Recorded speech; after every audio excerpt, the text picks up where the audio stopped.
সকল ক্ষমতার উৎস নাকি মানুষ, এই কথাটা যুক্তির আলোকে ঠিকই? সকল ক্ষমতার উৎস কে? কি ক্ষমতা আছে আমাদের? কোনো ক্ষমতাই নাই। আজকে কেউ যদি পেছন থেকে চিৎকার দিয়ে বলে হুজুর প্যান্ডেলে সাপ, মজা করে বলছি, এতে আমাকে খুঁজতেছে কই সাপ, কই সাপ, দেখছেন ক্ষমতার মালিক নাকি আমরা?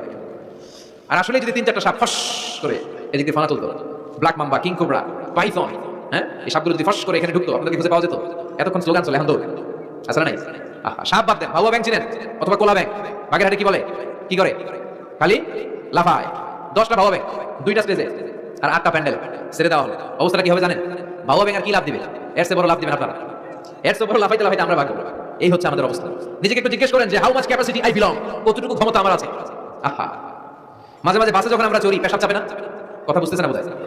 আমরা বাসে করে সফরে যাচ্ছি, পেশাব চাপে না? চাপে। ড্রাইভারের অনুরোধ করার পরে ড্রাইভার বলে এই বাসের নিয়ম হচ্ছে ঢাকা টু কক্সবাজার থামবে একবার, কয়বার?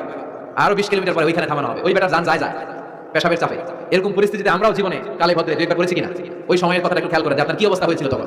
সে নাকি ক্ষমতার মালিক, সে নাকি সকল ক্ষমতার উৎস, যার 10 মিনিটের পেশাব আটকে রাখার ক্ষমতা তার থাকে না।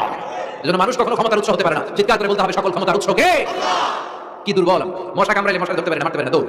মশা ওইরা কই চলে যায় খুঁজেও পাই না।